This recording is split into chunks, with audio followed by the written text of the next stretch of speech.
I dropped out of school in the 8th grade, went to 26 schools, was consulting for Fortune 500 companies like Chase, JP Morgan, global fraud director of AT&T, dental office for a long time since I was 16. First started in an engineering job with a company called Broadvoice out of Billerica, Massachusetts. Then went from there to the lead engineer for a company called Finality inside of Culver City.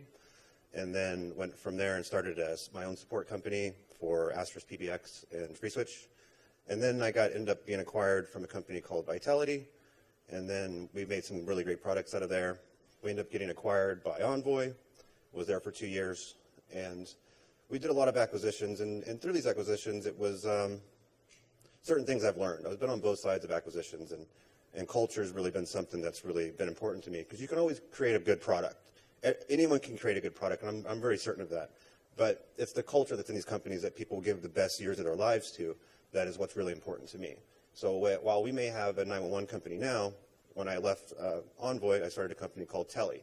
And the whole purpose of that was kind of like a Twilio play, but I wanted to create something to where an individual could have all the tools that they needed to be able to start their own company. Because not everyone's going to be able to provide all these different services, but you can get these services from somewhere, like in a software as a service type of scenario. And so when I left Telly, I wanted to work on something really specific and homed in. And so during my time at Telly, we did an acquisition for a company that was a 911 routing company. And I separated that from that organization, and we created Zip 911. Essentially what that is, we only work with carriers and approved resellers. And our product is built into, we do 911 routing, but we have special features built into the platform. So when a 911 call is routed, a company that uses our service has different response leaders that are designated within their organization to be notified when someone within that organization dials 911. All of those response leaders are then bridged into a group SMS.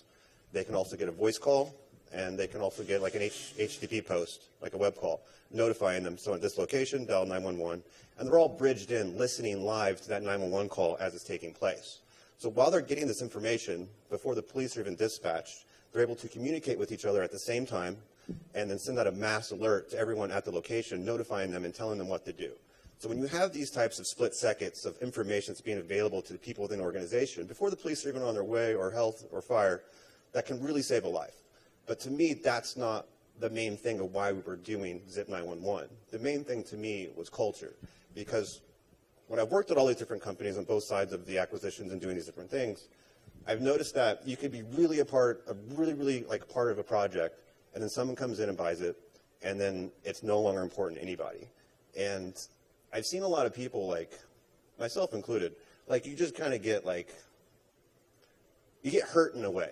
Because especially when you have people around you in your life, you have experiences like people that you know in your family, they've worked for companies like 20, 30 years, then they get laid off. Then what are they going to do? They don't really have nothing. They've been working like week to week anyways to try to make ends meet. And that doesn't seem right. To me, I'm a capitalist. But what that means to me is the freedom to try something new.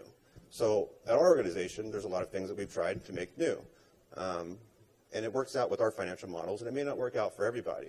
But for our side, like we have weird policies in the sense of that I'm really proud of, where like if you're 30 or older, you no longer have an alarm clock because we live our lives by alarm clocks. So like if you have a meeting, you got to keep it.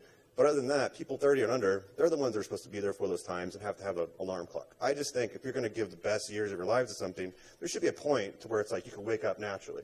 Because a lot of people are going to have inspiration in the middle of the night, like 2 a.m., 3 a.m., for something that's random. It could be a personal project, it could be a work project. I don't want people to be stifled from running with that innovation in the middle of the night because they're afraid they're going to be late in the morning. And so our kind of thing is if you're 30 or older, you wake up naturally, you're expected to get in the office within an hour of waking up, and it seems to like really work out. I mean, it's a trusted system.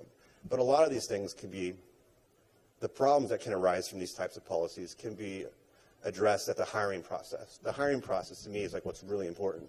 Because if you put people that aren't going to learn with other people and are going to have conflict, that's not going to create anything good for your business at all.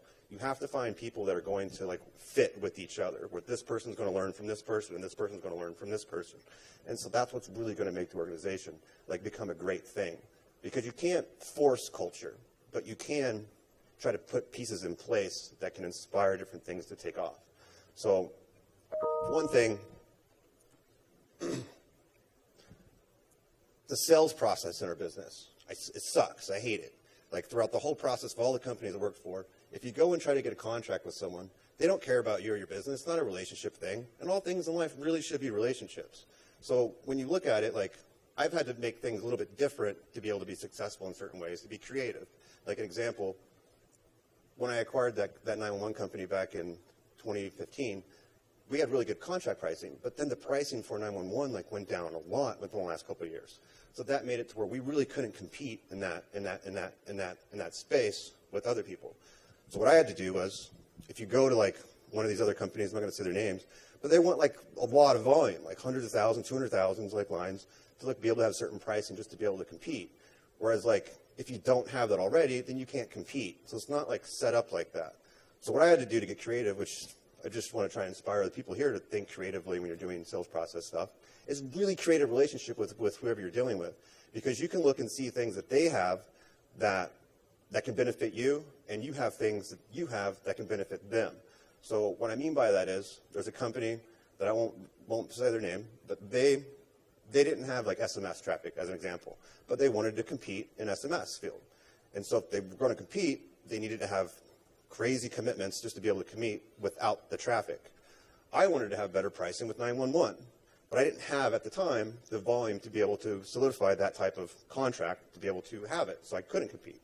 So what I did was, I have really good SMS traffic, I have really good volume in that, I have the pricing in that, so I approached them and was like, hey, I'll give you my pricing like 1 point above higher than what my cost is, so I'm not going to make money off of you.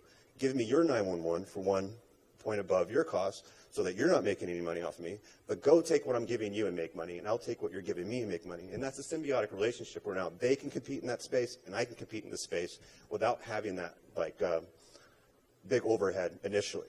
It's about creating relationships and creating things that you can actually grow. And I don't like how fake the sales process is, and I'm sure you guys don't either, but it's just not real.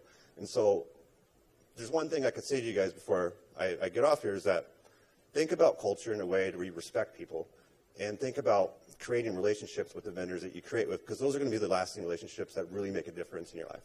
And if anyone has any questions, I'm more than welcome to take them.